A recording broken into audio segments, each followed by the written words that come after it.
It's Friday, October 4th, and you're watching the Hammer Daily here on the Hammer Betting Network presented by FanDuel. And we have a great show for you today. I'm your host here, Jace Cooper, alongside my producer, Jacob Gramegna, in the ever so topical Toronto Raptors hat. Thought you were going to wear some Blue Jays merch today, but no, you went with the Raptors. Yeah, I'll be wearing Blue Jays merch later. I know. I just figured I'm doing some Raptors work later. So okay. I didn't realize you're in the Ohtani jersey today. Yeah, I don't know if this is bad. Yeah, you can see it there. The Blue Jays Ohtani jersey. A classic. Game 1. A classic. And I'm going to do this when we win. Cradle of Micah, baby. Anyways. No talking shit till they win 4. Yeah, well, hopefully they do. Anyways, we got a great show for you today, like I just mentioned.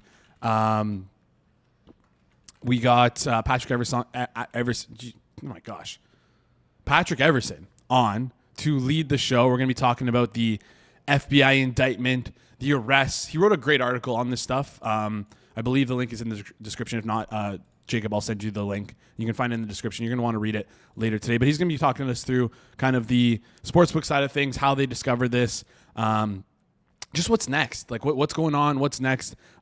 Pretty big stuff. This is some of the biggest gambling news we've had in a while, so pretty important here. And then after that, we have, of course, our regular on Friday, Austin Mock, who's going to be absolutely cooking up some college football stuff. Going to be talking about Week 9, a couple of games we like, take a look ahead, take a look at the playoffs now that there's only 5 or 6 games per team left. It's crunch time. Crunch time for the playoffs, crunch time for these conference championship games. Every win counts. And then finally, we close out the show with Andrew Gombas, who is going to come on, talk to UFC 320 with us a month ago. We're going to talk UFC 321. Take a look ahead to some maybe potential bigger fights that we could discuss as well.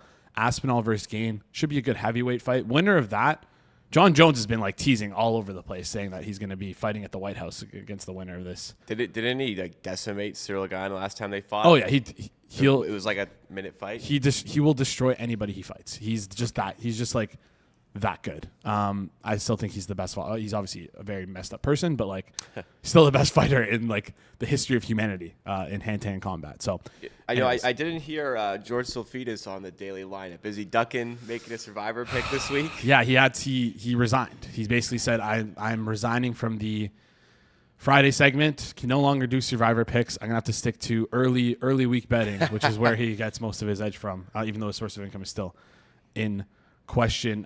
Before we get into our first guest here, just want to quickly remind you guys and talk to you guys about Hit the Books, which is, if you love college football, like you gotta go check out the best show around. Brad Powers and Joey Knish break down the games, giving you the best bets and reading your comments live. Hit the Books tonight, 5 p.m. Eastern time on the Hit the Books YouTube channel. Also, if you haven't checked it out already, do it after the show. You have like a solid 4 hours between the end of this show and Hit the Books. You got to check out the Circles Off episode. We're back. We're finally doing interviews. Rob and Flup talked to Fozen, the famous Fozen, who says, wouldn't you pick up $100 if you saw it on the ground and would bet like a minus 5,000? Anyways, pretty. Peeling back the curtain on Fozen Poker. Yeah, it was good. Really excited for that episode. Going to be listening to it after the show today.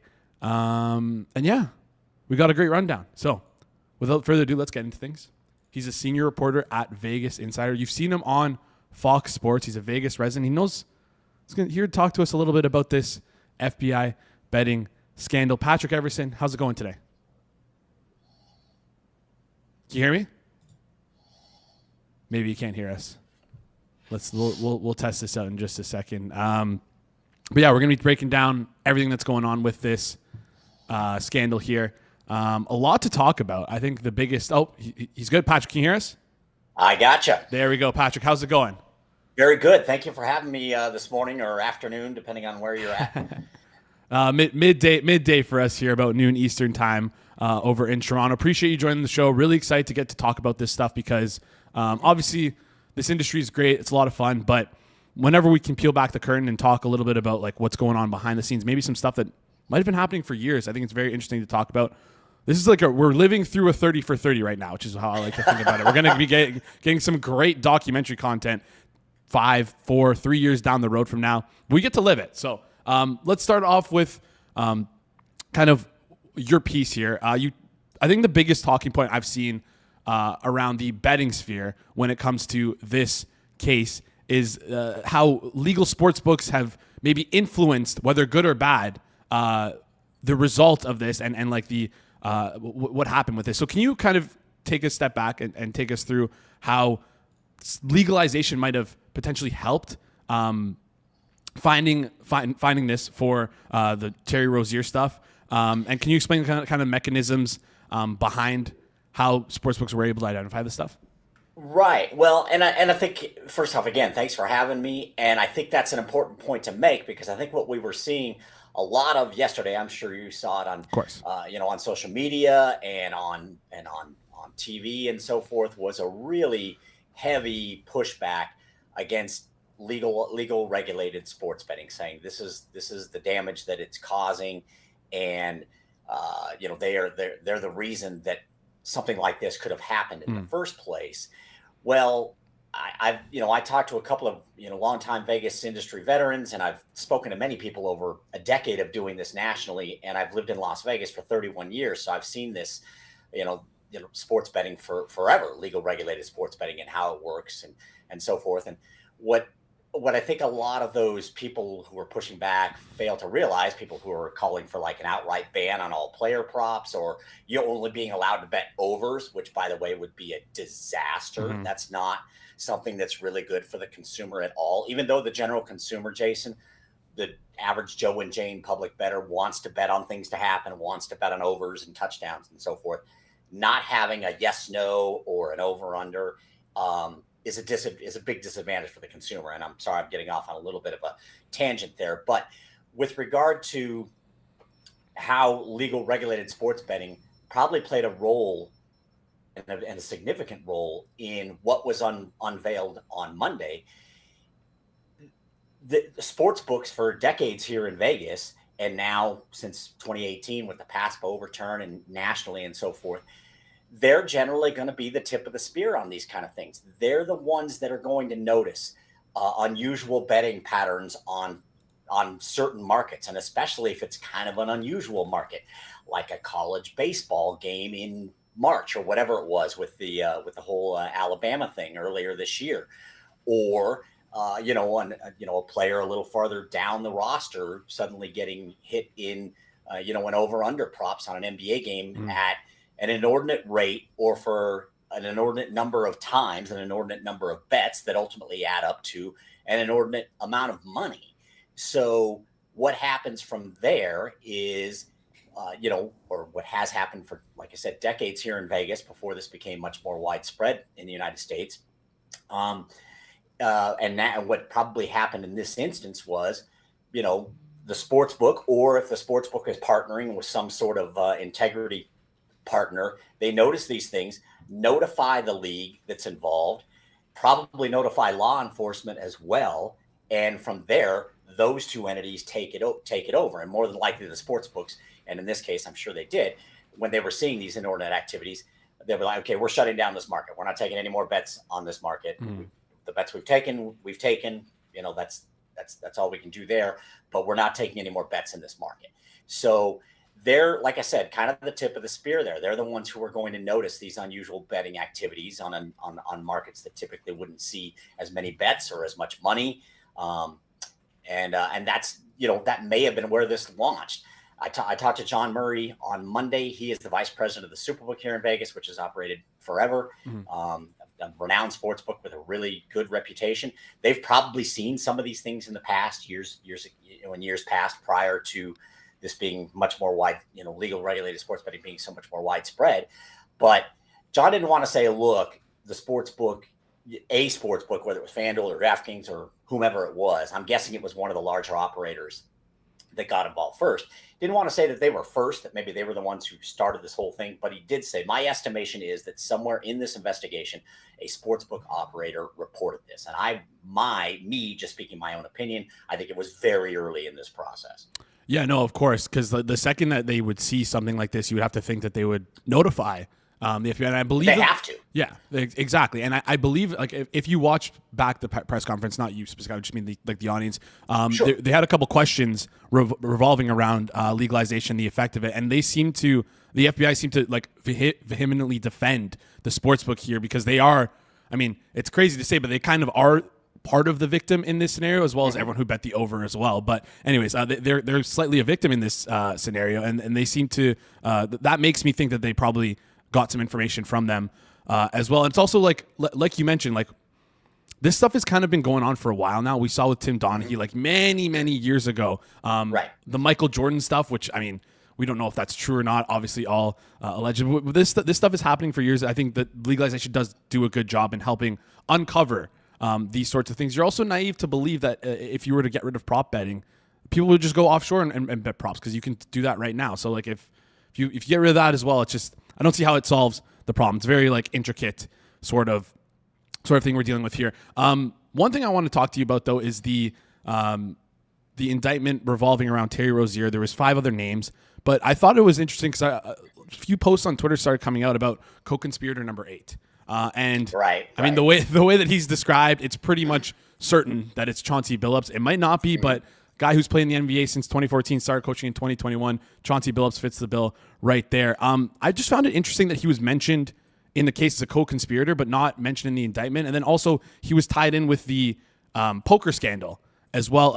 Like what more do you think we can see from this fallout with a coach now being mentioned in this case? And there's a couple other co-conspirators as well. We don't know who they could be, but they seem to be involved in the league. What do you think the fallout is going to be of this? Right.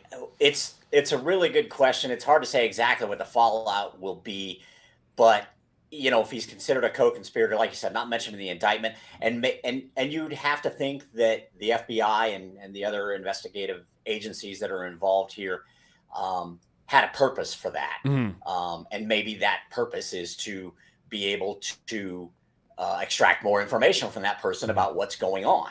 You know, that's kind of my first thought on why he wasn't named outright, although basically he's identified by way of what you described, his time in the NBA, that he's an NBA coach and so on. It's obviously a real big mess for the NBA, and at the worst possible time. I mean, this is supposed to be a great week, and there was a lot, you know, NBA and NBC's coming back, and the John Tesh theme, which is awesome. I'm sorry, I know we didn't plan to talk about that, but I love the John Tesh theme. I'm a big fan of that theme. So, you know, week 1, and you know, we had Oklahoma City playing Indiana last night. I mean, just a great week, and it really obviously puts a damper on that, no question. It's hard to say long term. I think, you know, the NBA had to have a reasonable amount of knowledge of what was going on to be a reasonable kind of, I don't want to say partner, but aid in where this was going and how it was going. I don't think they were completely caught. I would hope they were not completely caught flat-footed yesterday on Monday. But look, I think we've still got to kind of sit back and see how some of this unfolds to know exactly where it goes for the league. You know, and for sports betting, I might be able to speak a little more to that as well. I'm not sure where it's going there, but I've got somebody who's, you know, I did speak with somebody who's got an opinion on that. Yeah, we'll get to that in just a second, and I'm just curious your thoughts on this. In one of the indictments, it was shown that one of the indictments was filed on, I believe it was October 16th, and we didn't see the arrest until yesterday, October 23rd. That makes me think that, again, slightly tinfoil hat. I'm not a legal expert. I don't know what I'm talking about here, but do you think that maybe this was a very calculated move from the FBI to do this the day, like the big NBA slate happened, the morning after that massive NBA slate? Was this kind of calculated on their end, you think, to make it to make the press conference as big and as like newsworthy as possible? I can totally understand why people would think that, and I can't say for sure. I don't know that I can, you know, go that far. But the problem with it is, and I don't have an issue with, you know, look, if this has been uncovered and these things are going on, this needs to happen. Of course, we have to, you know, the everyday Joe and Jane consumers have to have faith that there's integrity in the game, and that when there's not, it is rooted out and ended and prosecuted if necessary. So I'm not saying that this is a bad thing at all. You know, the fact that these things, I shouldn't say the fact, the allegation that these things took place obviously is bad, but finding these things learning about these things, investigating these things, and ultimately being able to prosecute these things is good. Yeah. That's part of the consumer protection, and it's also part of the protection for the sports books themselves. As you said, people are not going to see the sports books as a sympathetic victim here, and I get it, because there's 9 million commercials on every time, and as soon as you open your app, there's already a parlay laid out for you that they would say, hey, just do this. It's real easy. It's gotten so in your face. I do think sports books need to work on that a little bit. And again, I know that's off on a tangent here, but I don't know if I can go as far as to say it was coordinated. If it was, I think that was a bad move, because I do think that makes some people think, okay, look, this is kind of a dog and pony show here, that you rolled this out the morning after the first full slate of NBA games. I don't think that would have been a prudent move. So what I hope is, okay, you mentioned October 16th. What I hope is they just needed a few more days to get all the paperwork together and get their ducks in a row, and they didn't want to drag this out too long. And they're like, okay, it may not be ideal timing, but this is when we need to do it. Yeah, exactly. And I mean, to be fair, again, they made 30 arrests across 11 states. I can't imagine you can do that in a day. To coordinate, exactly. It's going to take a little bit of time. So let's look ahead. What do you think this probe will kind of lead to in terms of reform within the sports betting regulation space? Do you think it will lead to reform? Is this kind of just like a one-off thing where you said, hey, let's weed out the bad actors, the sour players, the bad apples in this group? What could you see in terms of regulation and reform moving forward? Well, it's, again, hard to say, but just because of the reaction that we saw yesterday, all the blowback against legal regulated sports betting, and Pro Football Talk saying, I think this is going to be the end of player props as we know it. They're going to go away. And he also says he thinks they should. And as you noted a little bit earlier, look, water finds a way to flow where it's going to flow, where it's going to be allowed to flow. That's how the Grand Canyon was made. So, money is going to find a way to flow where it is allowed to flow, and it'll flow in the offshore market and the illegal markets. Like I mentioned John Murray a little bit earlier, vice president of the Superbook. He said, look, it's naive to think that these things haven't happened before, going way back. Now, look, not necessarily on player props, because those have evolved significantly over the last, several years since PASPA was overturned.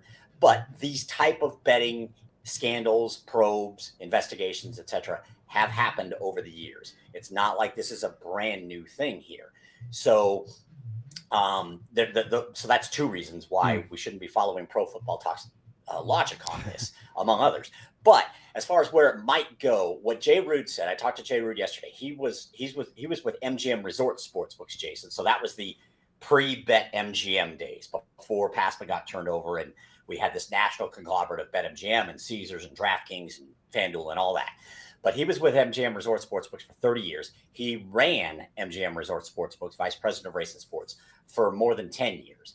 And so he's seen this. He's probably seen he's probably seen some things firsthand where he's had to report on something, give something over to the league officials or to law enforcement officials, or both. So what he sees is, he said, I think this will really slow things and lead to lower limits on player props in both the pros and college sports. I don't think he's necessarily wrong there. I think there's going to be some sort of reaction from sportsbooks. There's going to be an expectation that sportsbooks kind of at least show some fealty to adjusting based on having learned what we learned yesterday and what we're going to learn in the coming days and weeks, that there may be some adjustments. And I do think, as far as props go, and again, I'm not advocating against player props or anything like that, but I do think as far as they go, it's not a bad idea to I don't think that a VIP bettor necessarily should be able to get $50,000 or $5,000 down on a prop that the average Joe and Jane might get a sideways look if they even tried to put $250 on it. Just create a number that you think is fair for your VIP people, and maybe it's a little higher than your average Joe and Jane customer, but it can't be something ridiculous. Because that's what I think helps lead to some of this stuff. You get VIP players getting money down that's that in a situation like this could really throw things off kilter and make you really off balance. Something that's a little more, keeping the average Joe customer and the VIP customer a little closer than sometimes they are on some of these bets. Absolutely. You want to disincentivize the ability to do this kind of stuff. And when you have guys who can place like $50,000 on an SGP where you have 3 guys unders, and I've heard of this ticket with the Jonte Porter where they SGP'd all his unders, and it's like they got a crazy amount down that it was obviously a very big VIP whale account that they had access to, and not many people are allowed to do that, and not many people no one should be allowed to do that realistically, but they allow it, and so it's kind of an interesting push and pull there you have for the sports book. So finally, before we get out here, just want to ask your thoughts. This is going to be a lengthy process. Obviously, investigation is going to be ongoing. What developments are you looking for next? I guess what I'm most curious about is if you noted the co-conspirator that seemed in the sports betting side of it that would seem to point to Chauncey Billups. I'm curious if as we go forward, who else this might touch in league circles, whether it's players or coaches, etc. Who else they might uncover, or who becomes a key witness, or even as you noted earlier, kind of why they call somebody a co-conspirator, but identify the person in a way that seems to point very much to one person. Are there already things being worked on, or were they already thinking ahead? Like we're gonna write it like this because we need to get this person to flip. We need to get this person to testify on behalf of the prosecution, that sort of thing. It'll be interesting to see who among those who have been indicted and charged and so forth, who, if ultimately some of these people make deals with the prosecution in exchange for their testimony in the case. And you have to think that that to some level that's got to happen in order for them to successfully prosecute the case, or more easily prosecute the case, I would say. Yeah, no, for sure. Tons of questions there. My biggest question as well is they mentioned 4 teams in the... Oh, yeah. And it's like, what's the deal with the LA Lakers, right? We still don't know. That's the one team that we don't really know about. Is it tied to Damon Jones and LeBron? Could that be the thing? Because Damon Jones technically wasn't working with the Lakers. He was just working privately with LeBron, and he would feed back information allegedly to his co-conspirators, I guess. So yeah, very interesting stuff. A lot of developments here. Patrick, appreciate you joining the show. Great having you on. Very interesting talk. If you want to check out Patrick on Twitter, PatrickE_Vegas. Also, the article is linked in the description. It's a great read. Patrick, we'll talk soon. Great. Thanks a lot for having me, Jason. Have a good day. Thank you. You too. Appreciate it. Great stuff here. I have so many more questions, and I wish I could hit the fast forward button just to see what's going to happen here, because I'm so curious. It's kind of cool to live this stuff out and talk about this stuff. Obviously not good that it happened, but very excited to hear and see what the outcome is, because this stuff is very fascinating to me. Love true crime. Love all that sort of stuff. So, yeah. If you have any questions as well, I want to see it in the chat. Maybe we can talk through it towards the end of the show. Before we get into our next guest, Austin Mock, I'm going to leave him sitting for a little bit because I just want to give a quick shout out to our sponsors over at FanDuel. Buckets, buzzer beaters, and your choice of rewards. That's how FanDuel does basketball season. And right now, every day to start the season, you choose your reward, play it your way, pick what fits your game, and take control of how you bet. Take your shot with a profit boost. Play it cool with a no sweat bet, or get a little backup with a bet back token. You know what I'm going to do. I'm going to be taking my profit boost, and I'm going to be I'm probably just going to message Pips and see what he likes today and figure it out, because I'm not too sharp on the NBA stuff here. So going to do that. Whatever fits your game, the choice is yours. That's what happens when you play on a sportsbook built for your game. However you play, FanDuel's giving you the power to choose your reward and own your game every single day to start the NBA season. Head to FanDuel.com/forward progress to make your choice. FanDuel, an official sports betting partner of the NBA. Please play responsibly. You must be 21 plus and present in select states. For Kansas and affiliations with Kansas Star Casino, or 18 plus and present in DC, 19 plus physically located in Ontario, or 18 plus and present in DC, Kentucky, or Wyoming. Opt-in required. Rewards are non-withdrawable. Restrictions apply, including bonus and token expiration, leg requirements, and max wager amounts. See terms at sportsbook.fanduel.com. Gambling problem? Call 1-800-GAMBLER. Visit rghelp.com. Call 1-888-789-7777, or visit ccpg.org/China, Connecticut, or visit mdgamblinghelp.org in Maryland. Hope is here. Visit gamblinghelpline.ma.org, or call 1-800-327-5050 for 24/7 support in Massachusetts, or call 1-877-8-HOPE-NY, or text HOPE-NY in New York. Call Connex Ontario at 1-866-531-2600. Visit connexontario.ca. All right. Week 9, college football. How are we already here? I say this every single week. How are we already here? But we are here. We're here. Over halfway through the season. Lots gone on. Going to start to getting, not just yet, but we're starting to flirt with bowl season soon. Flirt with some conference championships. Flirting with the college football playoffs. About 2 months away here. So we're going to talk about it. Talk about it all with Austin Mock. He's an NFL and college football.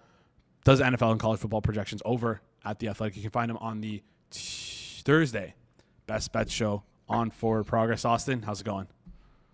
Hey, you can't be lumping me in with the Tuesday crowd, all right? Like I was on there once. It's Thursday's the better show, for sure. Okay, well, good to know. Sorry for doing that. Your record is immaculate on the Tuesday show, so I wanted to give you some credit there. How's the is it a lilac behind you? How's it doing? How are your plants doing? Are those all fake? These are all fake. Oh, okay. I'm in my basement. There's no sunlight. They're all fake. They're all right, just they're not even mine. They're my wife's. So I just they make it pretty. I don't even pay attention to them. All right, sorry, I feel bad for exposing you now. But anyways, we can move on. No Iowa this week for you, which I think we haven't had for a while now. But just when I was going through what you liked, I was like, oh wow, no Iowa. Anyways, let's talk a little bit about a couple games that you do like here.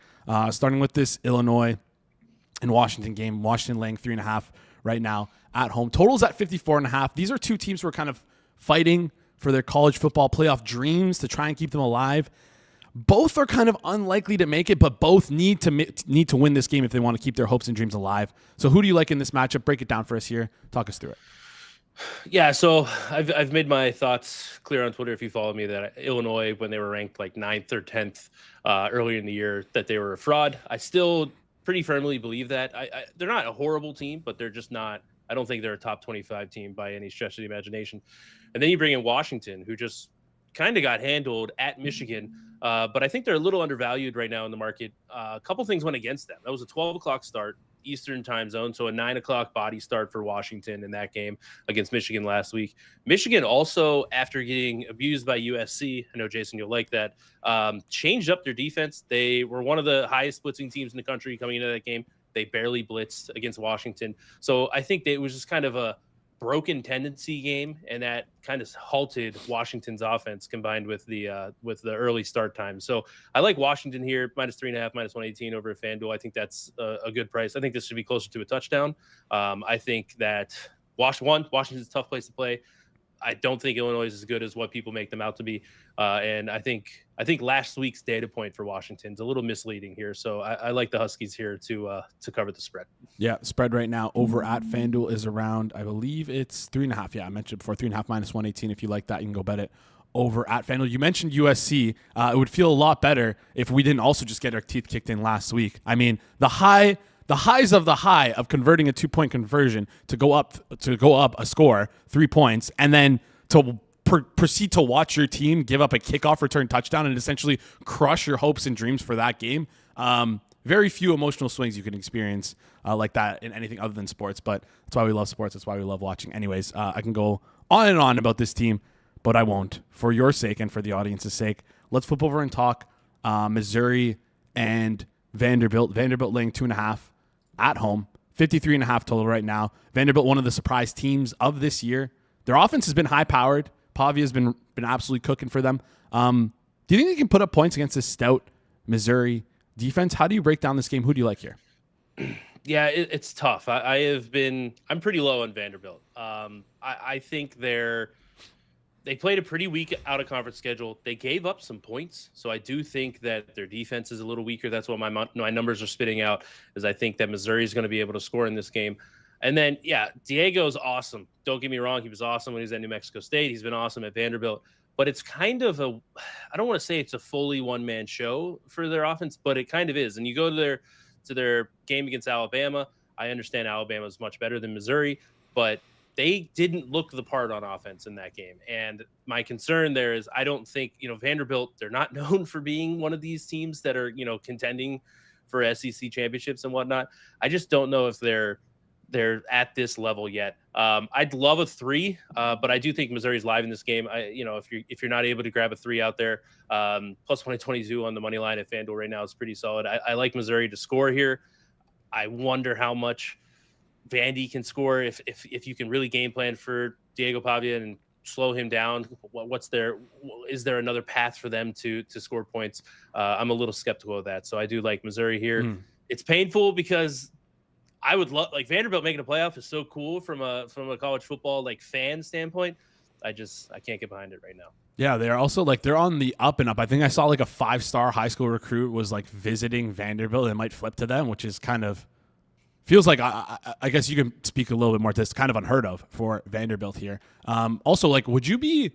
I know you like Missouri in this game, +2.5, -102 over at FanDuel. You can get the plus money on the money line, +122. Would you kind of want Missouri to make the playoffs here so you can kind of like fade them, or sorry, Vanderbilt, so you can kind of like fade them in the college football playoffs? Is that something that you've like considered at all? No, it's like we're still so far out. Like the playoffs starting to take shape, so it's hard to like wish for those things. Like Vanderbilt still has, they got to go to Texas. They got to play at Tennessee last game of the year. It would be great if Tennessee Vanderbilt was like a de facto play-in game for the playoff. That'd be awesome. So there's going to be opportunities for me to fade them. So I'm not looking at that. The other, like if they do make it, depending on how they end here, like they could have a pretty good shot at like hosting a game. So that's another thing that I maybe would like to fade them on the road. But obviously if they get it at home, I'm not saying that Vanderbilt's going to have a huge home field advantage, but if they have to go like, I don't know, to a colder environment, I know that we're talking about Vanderbilt's not exactly like in the deep South, but in Nashville, but that is something I haven't thought about fading them in the playoff, but there's opportunities to fade them down the stretch here with this game and the two other that I mentioned, Texas and Tennessee, in the next coming weeks. All right, let's stick with this Vanderbilt team right now to make the college football playoffs. You're obviously low on them. The yes is +186. The no is -235. Do you like either of these prices here? Yeah, I would lean towards the no. I know it's juicy, but like again, you're going to have that a little bit. Like if you're going to build out your portfolio, it's okay. That's why I do love FanDuel gives the yes no prices on both sides there to help it out. So it's a little juicy. I have them at like less than 10% to make the playoff. Like I mentioned that, like they're barely, I think it's like a coin flip against Missouri. They already have a loss. I don't think they will have the resume to get in with 9-3. They got to go to Texas and to Tennessee. Are those games coin flips? They're probably underdogs in those games. So you're now getting into like, okay, if you're just 3 coin flips is 12.5%, and now they get one loss out of those. 1 and 2 for Vanderbilt in those 3 games would be like, for the Vanderbilt standard, that's a pretty good result. And that's if they win their other 2 games against Auburn and Kentucky. So I can't get on board with it, being implied 25, 30%, whatever it is, to make the playoff. I think I know they're 6-1, but I think that's a little egregious. And if they win enough, like there's a chance they could make the SEC championship game, depending on how things go out. So I think it's a little much here, but yeah, I'm down on Vanderbilt. I would bet the no there. Yeah, leaning towards the no, -235 over at FanDuel Sportsbooks. Appreciate those two-way markets at FanDuel. Always a big help for us bettors here. Let's flip over, talk the next game you want to talk about. Houston at Arizona State. Massive win for Arizona State, last week. They beat Texas Tech, kind of the juggernauts of this, of college football right now, it feels like. Gives them kind of a leap on the competition to get into that Big 12 title game. Do you think that Arizona State can continue their success this week against Houston? Yeah, Arizona State's a weird. I don't love them having to win by margin. Levitt was hurt, and that was their offense fell off a cliff basically. They get the big win against Texas. I'm not a huge spot better, or Texas Tech. I'm not a huge spot better. It's not factored into my numbers at all. But for them to be laying 7.5. In the market right now against a Houston team that I think is pretty good. Yes, Houston did not have the bodies to go up against Texas Tech. Sure, but like they're winning some close games. But Willie Fritz had success at Tulane. He's a good coach. This team was not very good. He's turned it around. I just don't love this spot combined with just the fact that my numbers think that 7.5 is too much here. Houston has a pretty good defense. I think they're going to be able to get enough stops against Arizona State's offense. That's going to bode well for, obviously, you're not playing catch up or hoping to not play catch up with an offense that could struggle. I don't think Houston's offense is amazing, but I bet them last week on the money line.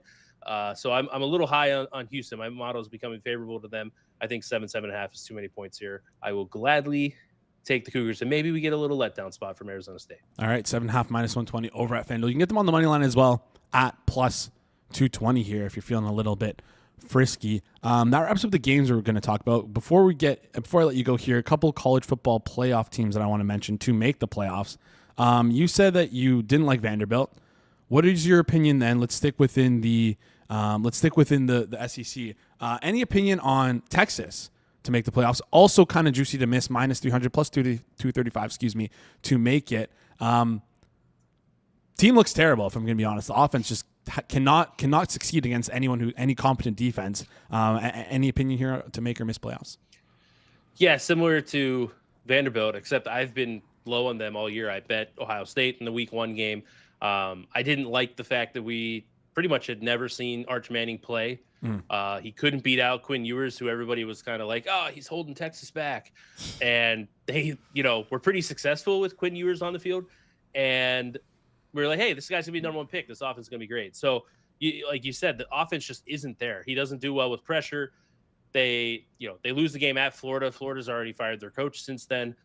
They did beat Oklahoma. Again, not a great offensive output, 23 points in that game. They barely squeaked by against Kentucky because they can't score. They scored 16 points, and that included an overtime score there. So they got Vanderbilt at home, like I mentioned. They got to go to Georgia, and they got Texas A&M. And then at Mississippi State, I don't think that's like a guaranteed win. And home against Arkansas, Arkansas's offense has been a little frisky lately. So I do agree that I do like the no. Again, juicy just like Vanderbilt's, but I've been low on them all year. I don't know if there's some liability on the sportsbook side of things where they got to kind of inflate this number to try to get some no bets on Texas because there was so much Arch Manning fever to begin the year. But yeah, I have them at 13% to make the playoff right now. I think that's a strong no bet for me as it's been all year. All right, let's flip from Texas to Texas Tech. Again, like we talked about, Arizona State, tough loss last week. Right now, sitting at -160 to make the college football playoffs. Might be tough for them to make the Big 12 conference game, win their conference here with that loss against Arizona State if they get another loss. But I feel like their path to success to get to the playoffs is pretty real. Again, -160, likely to make it. Any opinion here on them to make or miss?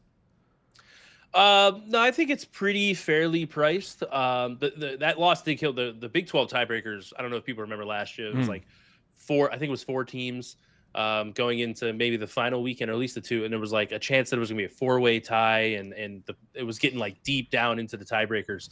That's just the new way of college football. So with BYU being undefeated, they're already having a loss. Things do get a little bit a little curious. Now, the schedule's pretty favorable. They're 37-point favorites against Oklahoma State this weekend. At Kansas State isn't a gimme, but that should be a win as well.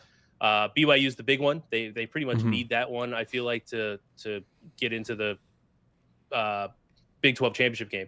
The big thing with the Big 12 and kind of the ACC too is how much is the committee going to factor in the strength of schedule? We saw it last year with Alabama getting left out and SMU getting in, and SMU then didn't look very good in their playoff loss to Penn State.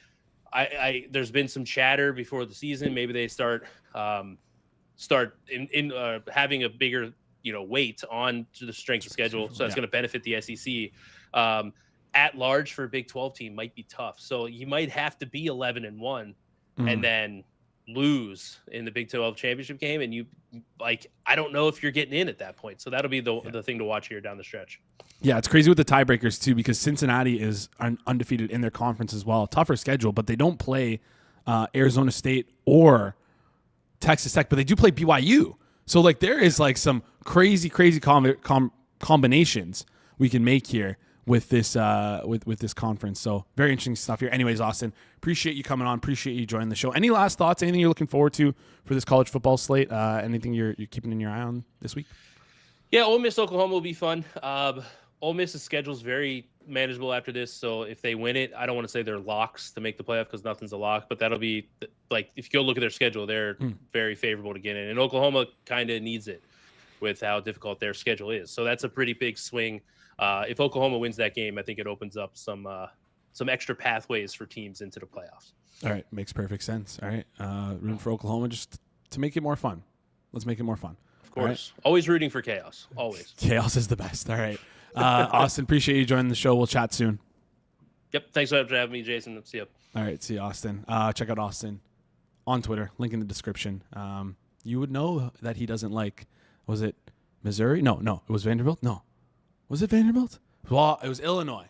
Called Illinois Frauds on Twitter. You would have known that by now if you followed him on Twitter. So make sure you're following him on Twitter. Link is in the description down below. Before we head into our next guest, before we bring on Andrew to talk some UFC 321, just want to give you a quick shout out to our sponsors, to our friends over at BetStamp. With football season in full swing and the NBA back this week, now is the time to lock in the BetStamp Pro Props screen. It's built for high-level bettors who need to spot and scale up edges fast.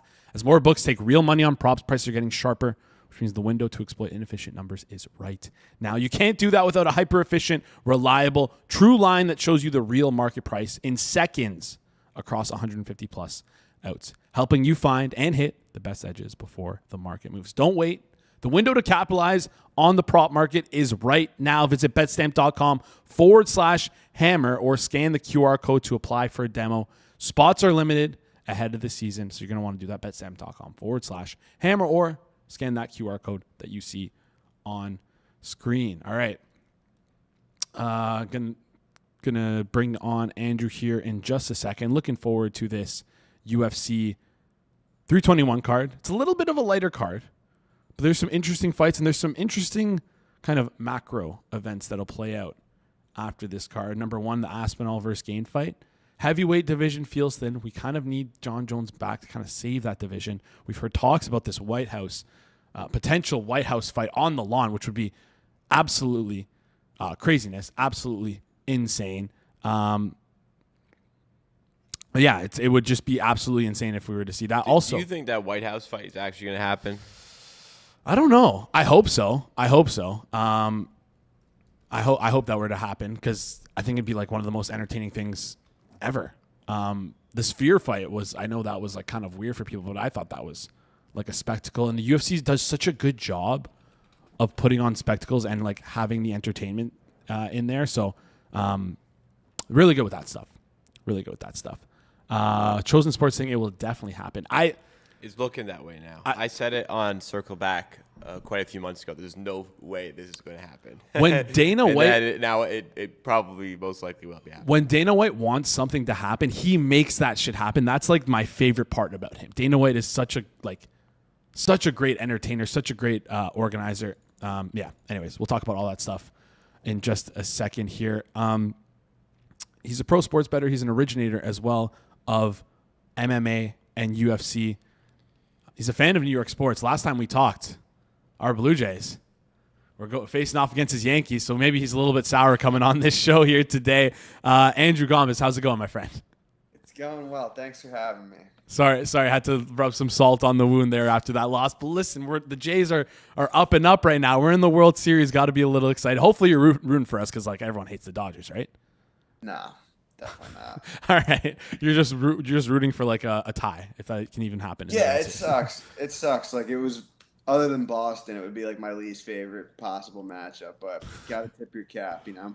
Yeah, it was a fun series regardless. Anyways, didn't bring you on to talk MLB, even though we could probably talk MLB for quite a while here. We're going to talk some UFC, some MMA stuff here. Biggest thing off the bat is the main event of this fight of UFC 321, Aspinall versus Cyril Gane. Aspinall like a heavy favorite here, minus 400. Can you break down this matchup between these two heavyweights? And do you think this one is going to go the distance here when, I mean, oftentimes in heavyweight fights, it's only going to last one round. What do you see happening in this fight?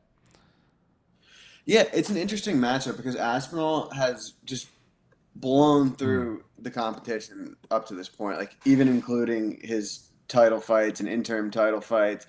He's had 9 UFC fights and he's only seen the second round once, which is crazy. Like he, knocked out Blades in a minute. He knocked out Pavlovich in a minute. The reason why he's such a big favorite here, in my opinion, is because people are giving him grappling upside. We've seen Gane struggle in the grappling department a little bit against guys like Ngannou, even against Volkov, hit a couple takedowns on him. It's interesting because I do think Aspinall is going to land takedowns, but there's so little data on what happens if an Aspinall fight extends. Like again, 9 fights, has seen the second round 1 time. Like, this is a 5-round fight. What happens if this fight goes into the later rounds? So that would give me pause if I was interested in the Aspinall side. On the feet, it's really interesting because Gane is a more diverse, more creative striker. He has good kicks. He manages range well. Aspinall, not as pretty of a striker, but he hits really hard and he's very fast. His hands are very fast. He's sometimes willing to throw himself into the fire a little bit, and he's come out on top of all those big exchanges, even against big hitters like Pavlovich, just because of his speed. It's an interesting fight. I think the line's probably a tad wide. I'd probably have Aspinall more in like the low mid -200s, but I do agree with him being the favorite just because he has more ways to win. He has the grappling upside on the feet. I think it's competitive. But I'd be hesitant about laying a price with them here in a 5-round fight for sure. -400 does feel like a lot of juice there. My question to you is like, how do you see this fight kind of breaking out here? Because we've seen with these heavyweight fighters where a lot of these guys who win early on in their careers and like string together a couple wins, it's because they're usually on that front foot and are able to push forward. And we've seen, like, for example, Cyril Gane, both times, like when he lost to John Jones, it's because he was kind of on that back foot and he wasn't used to fighting off of that back foot. Do you think that might be a like flip for Aspinall or Gane here, where one of them's going to have to fight off their back foot? Who do you think is more likely to be fighting off their back foot in this fight? I think Gane, he's a little bit more comfortable. You know, he's pretty bouncy on the feet. He's comfortable striking, going backwards, going sideways, going forwards. And Aspinall's a little bit forces the issue a little bit more, if that makes sense. So I think he's the more likely that Aspinall's the more likely of the two to be leading the dance. All right. Let's take a little look ahead of this fight. What's next in this heavyweight division? Because the heavyweight division kind of feels like a little bit thin. If Aspinall -400 favorite, you got to assume that he is the winner of this fight. Do you think we'll get a John Jones fight? We were talking about a little bit about this before, like the White House lawn fight. Do you think that we'll ever see John Jones back to fight Aspinall here? What are your thoughts? It's so hard to say. Like I know they've been trying for so long. It just has lost interest among fans like a long time ago. I don't know. They might try to do it just because there's really no stars that are in the title picture at heavyweight other than John, and I do think it would be a big fight. I'm kind of 50-50 on if it happens. If not, you know, there's another heavyweight fight on this card, Almeida versus Volkov. I think if Almeida gets through Volkov, which he's favored to do, he is a compelling case to get a title shot. I think he's 1, 2, 3, 4, 5, 6, 8-1 in the UFC, and his one loss was against Blades in a fight where, you know, he dominated the first round and things kind of crumbled for him in the second. But I think Almeida has a case to be made if he wins the Volkov fight. A little bit less compelling if Volkov wins because he lost a controversial decision to Gane. And you know, he's technically 0-2 against Gane in his career, even though a lot of people thought he won the last fight. And when he fought Aspinall kind of got through him pretty quickly. So I think the UFC probably was hoping for an Almeida win. I think if not, it clouds things at the top. You know, Blades has had like 1 million title shots already, and I doubt he's getting another one anytime soon. So, yeah, I think it's going to be either Almeida, or I should say the Almeida or Volkov winner, or Jones. So they kind of have a plan A and plan B here. I think they preferred Jones as the plan A, but because it's bigger business. But who knows, you know, where John's at, and it's just kind of been hard to predict with him. He's obviously very what's the word I'm looking for? Erratic. Yeah, yes, that's the perfect word to describe it. So there's a lot of unknowns, but they have 2 options that I think they consider to be good options. Yeah, both seem relatively entertaining here. Let's flip over and talk the co-main event. Mackenzie Dern taking on Verna Jandiroba. Close women's fight at strawweight here. Right now, priced -150 for Mackenzie Dern, plus 122 for Jandiroba here. I mean, it's for the belt. It's kind of a head scratcher. Don't really think of Mackenzie Dern as this like high level fighter, but the talent level at strawweight has just kind of been dissipating, especially since Weili Zhang relinquishes the belt, moves up in weight class. Break down this matchup for us here. Who do you like? Maybe what do you foresee happening in this fight? It's an interesting fight because they fought like 4 or 5 years ago. Very competitive. Dern ended up getting a a decision win. There were a lot of question marks on what that fight would look like going into it, right? Because Dern has some of the best jiu-jitsu in the UFC. Jandiroba, obviously an excellent grappler in her own right. She's a better wrestler than Dern, but Dern's a better jiu-jitsu player. A lot of people thought, Jandiroba was going to go in there and try to hold her down, but she looked kind of afraid to enter Dern's guard. So I think a big question mark here is her approach going to change? Is she going to try to top time Dern? Because on the feet, Dern has improved since that last fight, and Dern's a better striker. That being said, Jandiroba hung in there on the feet better than I expected in her last fight. With Dern. It's a really interesting matchup. I think the line's about right. I'd played some over at like -125. I think it's going to be a competitive fight in most iterations. I'd have a hard time imagining either girl submitting each other at a high clip. If either of them were to do it, it would be Dern. And a knockout would most likely be an attritional knockout, like where damage piles up over 5 rounds. I don't think either of them really have much one-punch stopping power, so I do lean the over there. Gun to my head, I think Dern wins a decision, but again, there's so many different ways this fight could play out, just given the dynamic of, is Jandiroba gonna try to grapple? Like, where does the fight play out? Last time they fought a few years ago, Dern was looking pretty good, and Jandiroba busted her nose open, and it looked like the fight might be swinging, and then Dern kind of got back in the saddle and ended up pulling out a win. So it's an interesting fight. I'm looking forward to it. Yeah, hopefully we can get like one of these legendary strawweight fights here, because we've seen some crazy ones over the years with Weili Zhang, Joanna, Rose. Like, I mean, we've been kind of blessed with this strawweight division. It's kind of slowed down a little bit in recent years, but maybe we can get like one of those all-timer fights happening in this Dern fight. But anyways. Yeah, hopefully. Let's flip over and talk about Umar Nurmagomedov versus Mario Bautista. Umar, again, heavy favorite. What do you like in this matchup? Also, like, if Umar wins, he's implied to win, -600 favorite, like I mentioned before. What's next for him? He's kind of drawing dead in this division with Merab until basically Merab retires. Like, what's next for Umar? Break down this fight here for us. Yeah, so I said going into the last the only Merab versus Umar fight, that I had both of them in my top 5 pound for pound, which is a controversial take among a lot of people. But Umar is one of the most well-rounded fighters on the roster. He gave Merab his toughest fight by a large margin. He's a good striker. He's very, very defensively sound. He's obviously an excellent grappler. His game is very complete.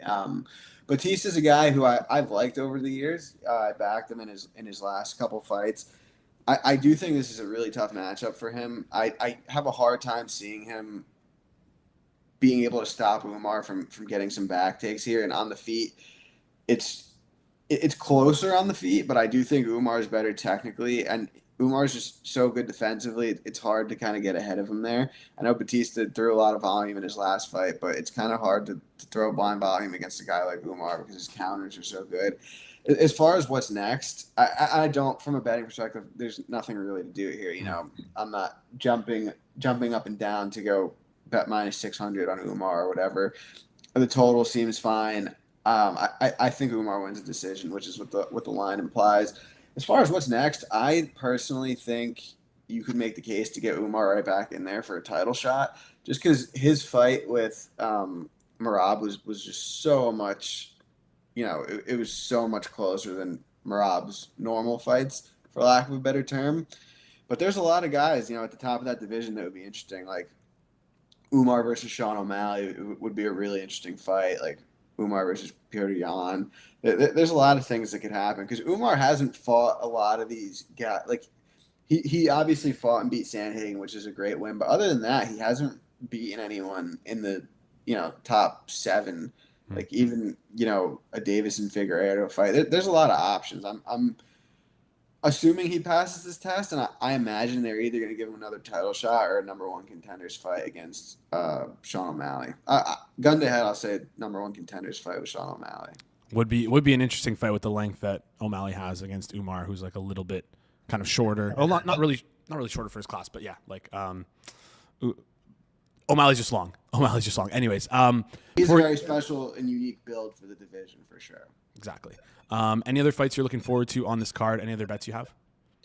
Yeah, it's a really good card. I'm excited for it. I'm interested in the heavyweight fight that I mentioned, Almeida versus Volkov. I think Almeida gets it done there. There's some other really good ones like Klein and Rebecca should be a banger. Delgado and Wood should be a banger. One bet that I like, there's a big underdog on the prelims that I'm very interested in. Mizuki Inoue is taking on Jacqueline Amorian. Amorian, very good jiu-jitsu. She's on a little bit of a win streak here in the UFC. She made her debut against Sam Hughes back a couple years back and was a pretty good sized favorite. Won round 1, gassed, and lost rounds 2 and 3. Since then, she's ripped off 4 in a row. I respect her jiu-jitsu a lot. The fact that she's big and long for the division will help her win a lot of fights. Like, her jiu-jitsu is high level. I don't think her takedowns are that great. I think she just happened to fight a couple girls that have, weaknesses in that department. Like Poliana Viana has been historically easy to take down. Vanessa Demopoulos has been historically easy to take down. Mizuki's an interesting one because she's been around in the UFC for a long time, but she's been very inactive. Her last fight was in September of 2023, and before that, she hadn't fought since 2020. In that last fight against Hannah Goldie, who granted isn't anywhere near the caliber grappler that Amorian is, she defended 13 of 14 takedowns, and Goldie's a pretty physical fighter. And if you go back and watch the regional fight, there's Jandiroba, who's in the co-main event of this card, and Mizuki fought to a split decision. I didn't think it should have been a split decision. Jandiroba, won that fight. But the fact that Jandiroba, who's such an elite grappler, didn't submit Mizuki over 5 rounds makes me think that Mizuki's probably live here, especially if Amorian can't get this fight done in round 1. Just because I really didn't like the way her cardio looked against Sam Hughes. I know it was a couple fights ago. It's possible it could have improved. Her last couple fights, she finished on the earlier side. Her last 3 fights all ended within 6 or 7 minutes. The Ruiz fight, it was just such a mismatch. It didn't really matter. But I have a feeling that this fight, if Amorian can't submit her in the first round, it's going to play out a lot closer than the odds are implying. Yeah, all right. Mizuki plus 320 right now. Amorian minus 405. Also, card starts super early. So if you want to get some sweats at 10 a.m. on a Saturday, there you go. Andrew, appreciate you joining us here today. We'll chat soon. Thanks for having me. I appreciate it. Awesome stuff. All right. You can go follow Andrew on Twitter. Link is in the description down below. Bets and Picks MMA at Bets and Picks MMA, on Twitter. And that wraps up today's show. Appreciate you guys for tuning in. Do us a favor before you head out. Smash that like button. Goes a long way for us here on the channel. It's Friday. Hit the subscribe button as well. We got a great card cast coming up for you next week. When you subscribe, don't forget to hit the notification bell. Even though we're live Monday to Friday, noon to 1 Eastern every single day, you might as well just hit that notification bell as well, so you can be in the meeting and be like, oh, sorry, gotta go. Hammer Daily starts soon. But yeah, perfect time to enjoy us is during that lunch break of yours. Anyways, do us a favor, smash the like button. Goes a long way for us. What we have up next week on Monday, Corby Craig's gonna be joining the show. Believe Hitman will also be on to talk some Monday Night Football, and who knows, maybe we'll be continuing to talk about this betting scandal story. Maybe we'll have some developments over the weekend. Who knows what's going to be going on there? You're going to want to tune in regardless. Up next, the Hammer reminder. If you haven't listened to the Circles Off Fozen episode, make sure you do that over on the Circles Off YouTube channel. Also, 5 p.m. Eastern time, hit the books. Live, Brad Powers, Joey Kanish, running through the week 9 college football slate. Talking bets. Kanish will give out some prop bets maybe. It's a good show. Regardless, you're going to want to tune in. Best college football show in the nation. That's what I believe. Could be wrong, but I believe that. Anyways, appreciate you guys for tuning in. One last time, smash the like button before you head out. Goes a long way for us here on the channel. And you know what? Do us a favor. Tell a friend. If you have a friend who's super interested in this betting scandal, I think that first of all, the entire show was great. But second of all, the breakdown we had at the beginning of the show talking about this scandal, I feel like there was a really good conversation. We're going to have to clip that and put that on Twitter. I think I'll talk to Mike about that a little bit later. But yeah, share it with a friend. Goes a long way for us here on the channel. Anyways, that wraps up for us here today. It's been the Friday, October 24th edition of the Hammer Daily here on the Hammer Betting Network, presented by FanDuel. We will see you guys right here next week. Have a good one.